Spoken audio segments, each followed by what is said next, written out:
Sir basically I got married bye a typical arranged marriage.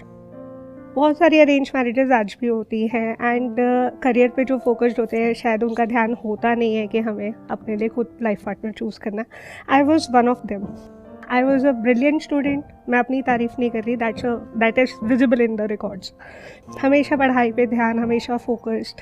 I did my bachelors, I did my masters from a prestigious institute. धारणा ये होती है कि educated family है, educated बच्चा है, तो सोशल जो हम बोलते हैं कि डाउरी एंड समाज में कुप्रथाएं हैं, वो सब ऐसा लगता है थ्योरेटिकल बातें, मतलब पढ़े लिखों के साथ कहाँ होता है ऐसा। That's the normal thought process. But I am here sitting over here who has dealt with such a situation कि अरेंज मैरिजेस में you don't know the other person, तो इट्स अ गैम्बल। वो सही भी हो सकता है, वो गलत भी हो सकता है। गलती हर इंसान से हो सकती है। आप जिसको सोचते हो जैसा होगा वो वैसा नहीं है। But then when you are in a toxic relationship, how do you handle the situation? क्योंकि sir honestly speaking, being a women, मैं ये बोलूँगी कि जब भी किसी की अरेंज मैरिज होकर लड़की जाती है, वो एक तरीके से सर्विलेंस में चली जाती है, क्योंकि उसकी कमियों पे फोकस किया जाता है, ना कि मतलब अगर आपने 10 में से 9 चीज़ें सही भी कर दी, एक जो गलती है दैट्स अ प्रॉब्लम। बस सब उसी के बारे में बात that's a crime, almost like it's a sin. तो when you are in a situation जहाँ सारे ही आपकी कमियां ढूंढ रहे हैं, including the person whom you chose as a life partner, and it's not small things. वो बोलना बहुत आसान है कि छोटी सी चीज़ें होती हैं, और एक सेट पैटर्न है इंडिया में, पेरेंट्स भी यही बोलते हैं, लड़की को एडजस्ट करना है। मतलब उनके घर का एक स्ट्रक्चर है, वहाँ पर एक जिग्जॉ पजल में एक पीस मिसिंग है, वहाँ जाके तुम्हें फिट इन होना है, whether you can fit yourself in that environment और नॉट। ये कितने साल पहले की बात है? सर 2018 में शादी हुई थी। 6 months I dealt with the torture, then I came back to my parents place. और अब आपका डिवोर्स हो गया? Yes sir. अब आपकी जो करंट मेंटल स्टेट है वो क्या है? उससे पहले मैं ये जानना चाहूँगा कि ये जो ट्रॉमा है, इससे आपने किस तरीके से डील किया? क्योंकि छोटा ट्रॉमा नहीं है, it's a very big trauma जो शायद कोई सपने में भी नहीं सोच सकता है कि वो क्या होता है। सर इजी नहीं था, रास्ता बिल्कुल भी इजी नहीं था। तो basically sir there are 3 parts to it. First of all realising as a woman कि you are in a toxic relationship, you are not at the right place. इस चीज़ को रियलाइज करना और इसको एक्सेप्ट करना कि तुम्हारे साथ ये हो गया है। और लोग जज करने लग जाते हैं, आपके ऊपर एक ठप्पा लगा देते हैं, लेबल लगा देते हैं। सर वो तो ये मतलब the statements that you hear from the society और एक्सटर्नल पीपल इज कलंक लग जाएगा लाइफ में, as if I have committed a crime. मतलब वो एक परमानेंट टैटू है।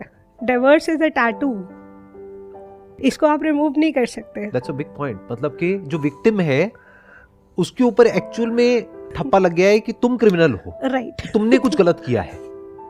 शायद मैं या कोई और इंसान जो सिचुएशन में नहीं है वो सोच भी नहीं सकता कि आपके ऊपर क्या बीती होगी। लेकिन मैं ये जानना चाहूँगा, आपने उससे डील कैसे किया और वहाँ से बाहर कैसे आए? सर पहले ये ढूंढा कि कौन सपोर्ट कर सकता है। Fortunately I was able to find some people, मतलब वर्क प्लेस में, या जो मेरे लिए actually they could act as a pillow. मुझे रोना है तो मैं आंसू कहाँ बहा सकूँ। I think it's a very big point. मतलब स्टेप 1 ये हो गया कि आपको कोई ऐसा इंसान चाहिए जिस पे आप ट्रस्ट कर सको, राइट, जिससे आप सब कुछ शेयर कर सको। क्योंकि अगर आप नहीं करोगे तो अकेले बैठे बैठे तो आप अपने दिमाग में तो पागल हो जाओगे। Right sir. आपको समझ ही नहीं आएगा कि क्या हो रहा है, कुछ नहीं दिख रहा, कुछ समझ नहीं आ रहा होता, इंसान खो जाता है और उसको कुछ नहीं समझ आ रहा होता, उल्टे पुल्टे थॉट्स आ रहे होते हैं, राइट, अपने आप को हार्म करने के, इसके उसके। Sir I was at a point जहाँ मैं सुसाइड करने की सोच रही थी, क्योंकि मैं डिप्रेशन में थी। I was losing out on everything. Then came the part that you played in my life, your videos. Sir motivational videos, तुम समझते हो कि रिलेशनशिप होनी कैसी चाहिए, जो आपके सेशंस में समझ आया है कि there should be a priority life, there should be 3 to 5 things कि इस पे कोई कॉम्प्रोमाइज़ नहीं है, बाकी सब चीज़ें ऊपर नीचे होंगी, संभाल लेंगे। ये चीज़ें उस वक्त तुम नहीं सोच सकते सर, जो उस ट्रॉमा में है वो नहीं सोच सकता ये सारी चीज़ें। उस वक्त you need some external person to tell कि यार तुम्हारा करियर है, तुम्हारी लाइफ है।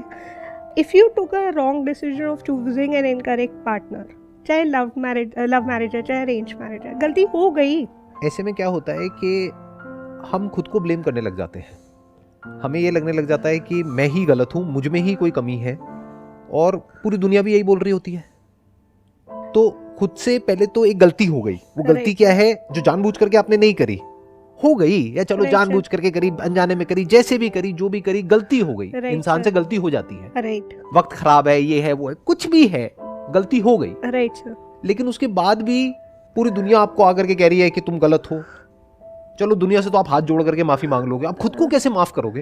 वही चीज सर कि आपको यही समझने, मतलब sir there were days I cried day in and day out, मैं पूरा टाइम रो रही होती थी। मतलब सर ये हालत थी कि मैं खड़े होके 1.5 घंटे की 2 घंटे की क्लास भी नहीं ले पाती थी, मेरे हाथ पैर कांपने लग जाते थे, ये सिचुएशन थी सर। फिर क्या हुआ कि ना मुझे ये रियलाइज़ हुआ कि लाइफ इतनी छोटी सी बात पे तो नहीं ख़त्म करनी। मैंने कुछ मोटिवेशनल वीडियोस देखी जहाँ पर एसिड अटैक विक्टिम्स ने चीज़ें सिचुएशन हैंडल की। Then there was, I don't remember the name, but there was a mountaineer जिसने एक प्रोस्थेटिक लेग से क्लाइम किया। तो I used to listen to those drive करते हुए, मतलब when I am driving to my work place, I used to listen to those motivational stuff. फिर आपकी कोई भी वीडियो मैंने छोड़ी नहीं। जब मेरे पास कोई सपोर्ट सिस्टम नहीं था, जब तक मुझे सपोर्ट सिस्टम भी नहीं मिला था, your videos were only the thing that supported me sir. I am not kidding sir. आपको नहीं पता सर आप कितने अनगिनत तिनकों का सहारा है, यू रियली डोंट नो। फिर आपने कैसे डील किया सर? फिर मैंने ऐसे डील किया कि मैंने पर्पस फाइंड आउट किया। मैंने मास्टर्स की हुई थी, मैं अकेडमिशियन हूँ, तो मेरे लिए PhD एक स्टेपिंग स्टोन है अपने करियर के लिए। Yes sir, I am a lecturer. कहाँ पे, कॉलेज में पढ़ाते हैं? हाँ जी sir, I am a lecturer in university of Delhi. फिर मुझे पर्पस मिल गया सर कि इस टॉक्सिक रिलेशनशिप में अगर मैं रही, अगर इस नेगेटिव एनवायरनमेंट में मैं रही, तो कभी कुछ नहीं कर पाऊंगी। Then sir APJ Abdul Kalam sir ने ये बोला था कि learn from failures than success, and I am a very big fan of his. मैं भी डॉक्टर APJ अब्दुल कलाम का फैन हूँ, और उनकी जो बायोग्राफी है, हाँ जी, गुलजार साहब की आवाज़ में, वो मैंने कई बार सुनी है और लोगों को रिकमेंड भी किया है वो सुनने के लिए। मैंने भी सुनी, आपके बोलने के बाद ऑडियो बुक सुनी। अच्छा, वो सुनी आपने? हाँ जी सर, मल्टीपल टाइम बहुत अच्छी है, बहुत कमाल की है। मतलब एंड तक पहुंचते पहुंचते आंखों से आंसू गिरने लग जाते हैं, इतनी अच्छी है वो। सर ने APJ सर की एक और छोटी सी बात है, when he expired, before that उन्होंने फ्लाइट में ये स्टेटमेंट बोली थी। उनसे पूछा गया था कि what would you like to be remembered as, president, missile man या scientist? He said I want to be remembered as a teacher. Sir ये एक प्रेसिडेंट ऑफ इंडिया बोल रहे हैं, नॉट अ स्मॉल थिंग।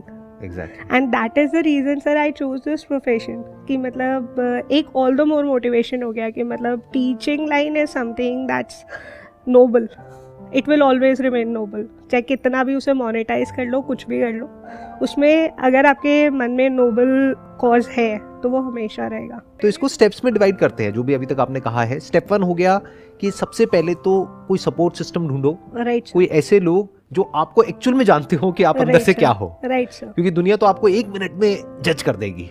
दुनिया तो 1 मिनट में बोल देगी कि ये बहुत घटिया इंसान है, 1 सेकंड में। सर क्लैरिटी लानी है, जो क्लैरिटी चाहिए ना दिमाग में कि हाँ तुम गलत नहीं हो, तुम उतने बुरे नहीं हो जितना लोगों की नजर में तुम बुरे। और गलत हो भी तो इंसान से गलतियां होती है ना। मेरे को ये नहीं समझ आता, गलतियों में इतनी बड़ी बात क्या हो गई, कोई भगवान थोड़ी हो गया। राइट सर, इंसान है, किस इंसान से गलती नहीं हुई? जो किसी की तरफ उंगली कर रहा है, क्या उसने कभी कुछ गलत नहीं किया किसी के साथ में जिंदगी में? उसके बाद स्टेप 3 ये है कि तुम्हें कोई पर्पस चाहिए लाइफ में। सर आज मेरी लाइफ का पर्पस ऑनेस्टली कंप्लीट हो चुका है। आई रियली डोंट केयर मेरी PhD हो या ना हो। मैं अपनी फेल्ड रिलेशनशिप से अगर एक भी इंसान को सिखा पाई ना कि तुम्हारी life is much beyond relationship, it is just a small dot in the whole picture. Don't zoom yourself into that picture so much. One incident, मतलब वो सर इतना जूम कर लेते कि वही दिखाई देता है, कुछ और दिख ही नहीं रहा। मतलब इतनी बड़ी पिक्चर में से एक छोटा सा एस्पेक्ट बस वो ही दिखाई दे रहा है, उसके बेस पे पूरा जजमेंट पास कर दिया पूरी की पूरी पर्सनालिटी के ऊपर। सब कुछ ही खराब है, सब कुछ ही खत्म है, सब कुछ ही बेकार है। राइट, उस छोटे से डॉट के ऊपर, मतलब आप ये कह लो एक व्हाइट पेपर है, उसके ऊपर एक ब्लैक डॉट है, बस सिर्फ वही दिख रहा है, बाकी सफेदी कहीं नजर नहीं आ रही। कैमरे को जूम ही उस पे कर दिया ना, जूम आउट उसी पे जूम कर दिया तो सब कुछ काला ही काला दिख रहा है। तो सर बेसिकली पर्पस ढूंढना पड़ेगा। Step 3 is purpose. आपको एक पर्पस चाहिए, जीने की वजह चाहिए कि जीना ही क्यों है, नहीं तो सुसाइडल थॉट्स आएंगे। सुसाइडल थॉट्स थे सर। फिर मैंने सर एक चीज़, पता नहीं मुझे याद नहीं कहाँ सुनी थी या कहाँ पढ़ी थी, उसके बाद सर एक चीज़ कंफर्म हो गई थी कि अगर मैं कोई डिसीजन लूँगी तो first of all I stand in front of the mirror. मैं अपनी आंखों में आंखें डाल के अपने आप से कन्वर्सेशन करती थी, क्या मैं गलत हूँ।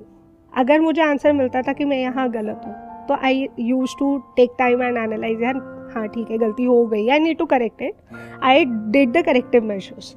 लेकिन अगर मुझे ये रियलाइज़ हुआ कि नहीं यहाँ पर मैं गलत नहीं हूँ और मुझे बहुत ज़्यादा दबाया जा रहा है और ये रबड़ का थ्रेशोल्ड आ गया है, यहाँ पर ये चीज़ें एक्सेप्टेबल नहीं है, हर चीज़ में तू नहीं दब सकती है। सर ये आंसर मुझे सिर्फ शीशे के सामने अपनी आंखों में आंखें डाल के मिलता था।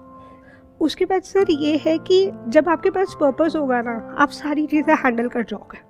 तो स्टेप 3 है कि हमारे पास में कोई जीने की वजह होनी चाहिए, राइट सर, तभी हम जिंदा रह सकते हैं।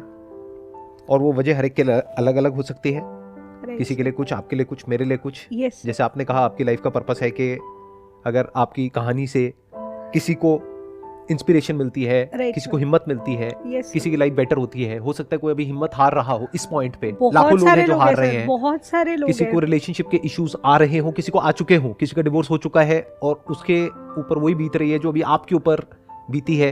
तो हो सकता है ये वीडियो को देख करके यस सर, उसके अंदर से आए कि जब ये कर सकती है तो मैं क्यों नहीं कर सकती। Right sir. And sir divorce is not the end of your life, please. मतलब we need to take it as a normal divorce और एनी फेलियर और any mistake, any relationship failure, कुछ भी है वो एंड ऑफ लाइफ नहीं है। That's the last thing और the first thing that I have learned from you sir. तो जो भी आपने शेयर किया, आई एम श्योर इसकी वजह से बहुत लोगों का बहुत बेनिफिट होने वाला है। Thank you so much for coming and sharing your story. Wish you all the best from the bottom of my heart. Thank you so मैं मच। पूरे दिल से आपके लिए प्रे करता हूँ, दुआ मांगता हूँ कि आप लाइफ में आगे खुश रहो, जो भी करना चाहते हो वो करो। Thank you so much.